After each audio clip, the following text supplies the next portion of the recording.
Old Mortality by Sir Walter Scott, first published in 1816, narrated by Brian Stewart for the Very Nice Dear YouTube channel. Introduction.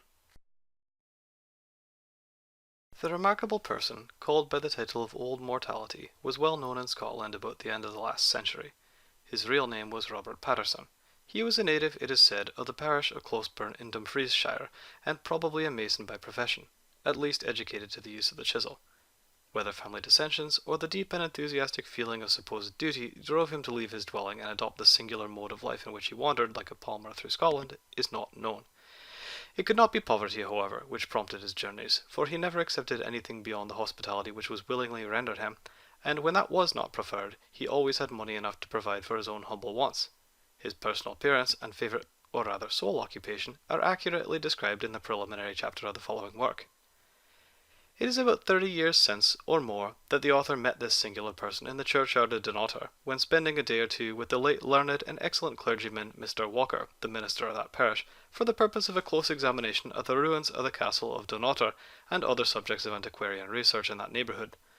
Old Mortality chanced to be at the same place on the usual business of his pilgrimage for the castle of Dunnottar, though lying in the anti-covenanting district of the Mearns, was, with the parish churchyard, celebrated for the oppression sustained there by the Cameronians in the time of James II. It was in 1685, when Argyll was threatening a descent upon Scotland, and Monmouth was preparing to invade the west of England, that the Privy Council of Scotland, with cruel precaution, made a general arrest of more than 100 persons in the southern and western provinces, supposed, from their religious principles, to be inimical to government. Together with many women and children, these captives were driven northwards like a flock of bullocks, but with less precaution to provide for their wants, and finally penned up in a subterranean dungeon in the castle of Dunnottar, having a window opening to the front of a precipice which overhangs the German Ocean. They had suffered not a little on the journey, and were much hurt both at the scoffs of the northern prelatists, and the mocks, jibes, and contemptuous tunes played by the fiddlers and pipers who had come from every quarter as they passed, to triumph over the revilers of their calling. The repose which the melancholy dungeon afforded them was anything but undisturbed. The guards made them pay for every indulgence, even that of water, and when some of the prisoners resisted demands so unreasonable, and insisted on their right to have this necessary of life untaxed, their keepers emptied the water on the prison floor, saying, if they were obliged to bring water for the canting Whigs, they were not bound to afford them the use of bowls or pitchers gratis. In this prison, which is still termed the Whigs' Vault, several died of the diseases incidental to such a situation, and others broke their limbs and incurred fatal injury in desperate attempts to escape from their stern prison house. O'er the graves of these unhappy persons, their friends, after the Revolution, erected a monument with a suitable inscription. This peculiar shrine of the Whig martyrs is very much honoured by their descendants, though residing a great distance from the land of their captivity and death. My friend, the Reverend Mr. Walker, told me that being once upon a tour in the south of Scotland, probably about 40 years since, he had the bad luck to involve himself in the labyrinth of passages and tracks which cross in every direction the extensive waste called Lochar Moss near Dumfries, out of which it is scarcely possible for a stranger to extricate himself, and there was no small difficulty in procuring a guide, since such people as he saw were engaged in digging their peats, a work of paramount necessity, which will hardly brook interruption. Mr. Walker could, therefore, only procure unintelligible directions in the southern brogue, which differs widely from that of the Mearns. He was beginning to think himself in a serious dilemma when he stated his case to a farmer of rather the better class, who was employed, as the others, in digging his winter fuel. The old man at first made the same excuse with those who had already declined acting as the traveller's guide, but perceiving him in great perplexity, and paying the respect due his profession, "You are a clergyman, sir," he said. Mr. Walker assented. "And I observe from your speech that you are from the north?" "Oh, you are right, my good friend," was the reply. "And may I ask if you have ever heard of a place called Dunnottar?" "Oh, I ought to know something about it, my friend," said Mr. Walker, "since I have been several years the minister of that parish."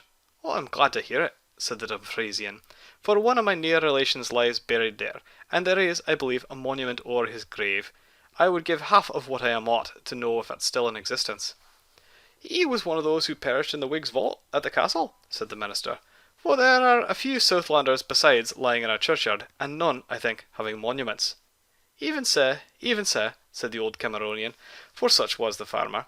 He then laid down his spade, cast on his coat, and heartily offered to see the minister out of the moss.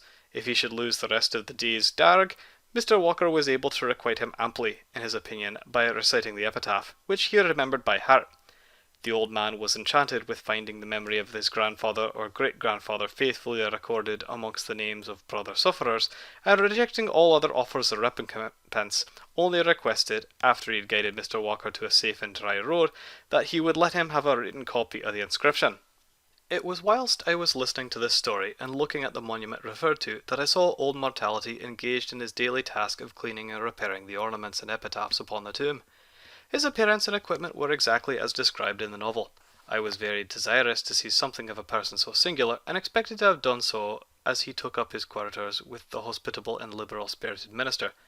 But though Mr. Walker invited him up after dinner to partake of a glass of spirits and water, to which he was supposed not to be very averse, yet he would not speak frankly upon the subject of his occupation. He was in a bad humour, and had, according to his phrase, no freedom for conversation with us. His spirit had been sorely vexed by hearing, in a certain Aberdonian kirk, the psalmody directed by a pitch-pipe or some other similar instrument, which was to old Mortality the abomination of abominations. Perhaps, after all, he did not feel himself at ease with his company. He might suspect the questions asked by a North Country minister and a young barrister to savour more of idle curiosity than profit. At any rate, in the phrase of John Bunyan, old Mortality went on his way, and I saw him no more. The remarkable figure and occupation of this ancient pilgrim was recalled to my memory by an account transmitted by my friend Mr. Joseph Train, supervisor of excise at Dumfries, to whom I owe many obligations of a similar nature. From this, besides some other circumstances, among which are those of the old man's death, I learned the particulars described in the text. I am also informed that the old Palmer's family, in the third generation, survives, and is highly respected both for talents and worth. While these sheets were passing through the press, I received the following communication from Mr. Train, whose undeviating kindness had, during the intervals of laborious duty, collected its materials from an indubitable source. In the course of my periodical visits to the Glenkens, I have become intimately acquainted with Robert Patterson, a son of old Mortality, who lives in the little village of Balmaclennan, and although he is now in the 70th year of his age, preserves all the vivacity of youth, has a most retentive memory, and a mind stored with information far above what could be expected from a person in his situation of life. To him I am indebted for the following particulars relative to his father and his descendants down to the present time. Robert Patterson, alias Old Mortality, was the son of Walter Patterson and Margaret Scott, who occupied a farm of Ilgasha, in the parish of Hawick, during nearly the first half of the 18th century. Here Robert was born in the memorable year 1715. Being the youngest son of a numerous family, he, at an early age, went to serve with an elder brother named Francis, who rented from Sir John Jardine of Applegarth a small tract in Comcockle Moor, near Lochmaben. During his residence there, he became acquainted with Elizabeth Grey, daughter of Robert Grey, gardener to Sir John Jardine, whom he afterwards married. His wife had been, for a considerable time, a cookmaid to Sir Thomas Kirkpatrick of Closeburn, who procured for her husband from the Duke of Queensberry an advantageous lease of the freestone quarry of Gatelow Brig, in the parish of Morton. Here he built a house, and had as much land as kept a horse and cow. My informant cannot say with certainty the year in which his father took up his residence at Gatelow Brig, but he is sure it must have been only a short time prior to the year 1746, as, during the memorable frost in 1740, he says his mother still resided in the service of Sir Thomas Kirkpatrick. When the Highlanders were returning from England on their route to Glasgow in the year 1745 through 1746, they plundered Mr. Patterson's house at Gatelow Brig, and carried him a prisoner as far as Glenbook, merely because he said to one of the straggling army that their retreat might have been easily foreseen, as the strong arm of the Lord was evidently raised, not only against the bloody and wicked House of Stuart, but against all who attempted to support the abominable heresies of the Church of Rome. From this circumstance it appears that old Mortality had, even at that early period of his life, imbibed the religious enthusiasm by which he afterwards became so much distinguished. The religious sect called Hillmen, or Cameronian, was at that time much noted for austerity and devotion, in imitation of Cameron, their founder, of whose tenets old Mortality became a most strenuous supporter. He made frequent journeys into Galway to attend their conventicles, and occasionally carried with him gravestones from his quarry at Gatelow Brig to keep in remembrance the righteous whose dust had been gathered to their fathers. Old Mortality was not one of those religious devotees who, although one eye is seemingly turned towards heaven, keep the other steadfastly fixed on some sublunary object. As his enthusiasm increased, his journeys into Galway became more frequent, and he gradually neglected even the common prudential duty of providing for his offspring. From about the year 1758, he neglected wholly to return to Galloway to his wife and 5 children at Gatelow Brig, which induced her to send her eldest son Walter, then only 12 years of age, to Galway in search of his father. After traversing nearly the whole of that extensive district, from the Nick of Bencorry to the Fell of Barrowlian, he found him at last working on the Cameronian monuments in the old kirkyard of Kirkchrist on the west side of the Dee, opposite the town of Kirkcudbright. The little wanderer used all the influence in his power to induce his father to return to his family, but in vain. Mr. Patterson sent even some of her female children into Galway in search of their father, for the same purpose of persuading him to return home, but without any success. At last, in the summer of 1768, she removed to the little upland village of Balmaclennan in the Glenkens of Galloway, where, upon the small pittance derived from keeping a little school, she supported her numerous family in a respectable manner. There is a small monumental stone in the form of a caldron near the House of the Hill in Wigtonshire, which is highly venerated as being the first erected by Old Mortality to the memory of several persons who fell at that place in defence of their religious tenets in the Civil War, in the reign of Charles II. From the caldron, the labours of Old Mortality, in the course of time, spread over nearly all the lowlands of Scotland. There are few churchyards in Ayrshire, Galway, or Dumfriesshire where the work of his chisel is not yet to be seen. It is easily distinguished from the work of any other artist by the primitive rudeness of the emblems of death, and of the inscriptions which adorn the ill-formed blocks of his erection. This task of repairing and erecting gravestones, practised without fee or reward, was the only ostensible employment of this singular person for upwards of 40 years. The door of every Cameronian's house was indeed open to him at all times when he chose to enter, and he was gladly received as an inmate of the family, but he did not invariably accept of these civilities, as may be seen from the following account of his frugal expenses, found, amongst other little papers, some of which I have likewise in my possession, in his pocket book after his death. Gatehouse of Fleet, 4th February, 1796. Robert Patterson, debtor to Margaret Christdale. To dry lodging for 7 weeks, 4 shillings 1 pence. To 4 ochlet of 8 meal, 3 shillings 4 pence. To 6 lippes of potatoes, 1 shilling 3 pence. To lent money at the time of Mr. Reed's sacrament, 6 shillings. To 3 chappins a yell with Sandy the keelman, 9 pence. Total, 15 shillings 5 pence. Received in part, 10 shillings. Unpaid, 5 pence. Sandy the Keelman was a well-known humorist still alive, popularly called by the name of Old Keely Bags, who deals in the keel or chalk with which farmers mark their flocks. This statement shows the religious wanderer to have been very poor in his old age, but he was so more by choice than through necessity, as at the period here alluded to, his children were all comfortably situated, and were most anxious to keep their father at home. But no entreaty could induce him to alter his erratic way of life. He travelled from one churchyard to another, mounted on his old white pony, till the last day of his existence, and died, as you have described, at Bank Hill, near Lockerbie, on the 14th February 1801, in the 86th year of his age. As soon as his body was found, intimation was sent to his sons at Balmaclennan, but from the great depth of the snow at that time, the letter communicating the particulars of his death was so long detained by the way, that the remains of the pilgrim were interred before any of his relations could arrive at Bank Hill.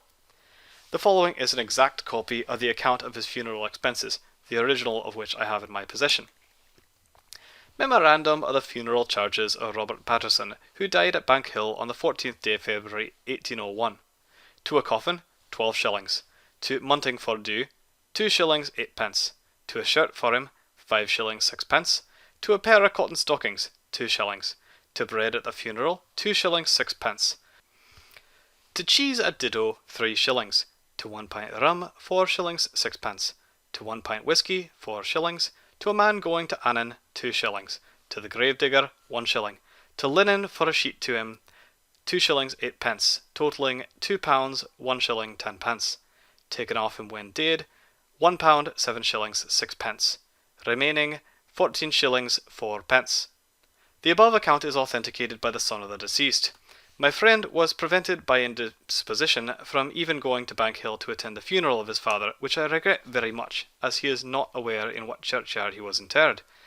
For the purpose of erecting a small monument to his memory, I have made every possible inquiry whether I thought there was the least chance of finding it where old Mortality was laid, but I have done so in vain, as his death is not registered in the session book of any of the neighbouring parishes. I am sorry to think that in all probability this singular person, who spent so many years of his lengthened existence in striving with his chisel and mallet to perpetuate the memory of many less deserving than himself, must remain even without a single stone mark out the resting place of his mortal remains. Old Mortality had 3 sons, Robert, Walter, and John. The former, as has already been mentioned, lives in the village of Balmaclennan in comfortable circumstances, and is much respected by his neighbours. Walter died several years ago, leaving behind a family now respectably situated in this point. John went to America in the year 1776, and, after various turns of fortune, settled in Baltimore. Old Noll himself is said to have loved in innocent jest. See Captain Hodgson's Memoirs. Old Mortality is somewhat resembled the Protector in his turn to festivity. Like Master Silence, he had been merry twice and once in his time, but even his jests were of a melancholy and sepulchral nature, and sometimes attended with inconvenience to himself, as will appear from the following anecdote. The old man was at one time following his wonted occupation of repairing the tombs of the martyrs in the churchyard of Girton, and the sexton of the parish was plying his kindred task at no small distance. Some roguish urchins were sporting near them, and by their noisy gambols disturbing the old men in their serious occupation. The most petulant of the juvenile party were 2 or 3 boys, grandchildren of a person well known by the name of Cooper Clement. This artist enjoyed almost a monopoly in Girton and the neighbouring parishes, for making and selling ladles, cups, bickers, bowls, spoons, cogs, and trenchers formed of wood, for the use of the country people.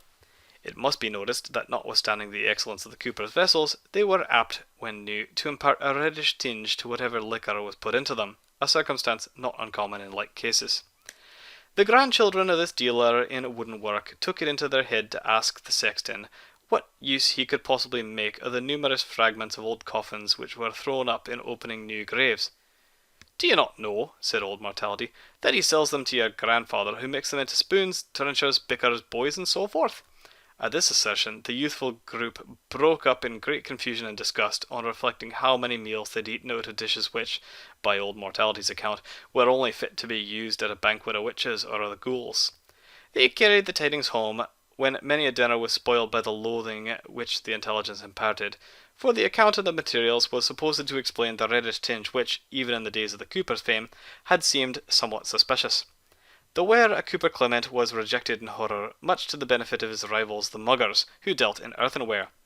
The man of cutty spoon and ladle saw his trade interrupted, and learnt the reason, by his quondam customers coming upon him in wrath to return the goods which were composed of such unhallowed materials, and demand repayment of their money.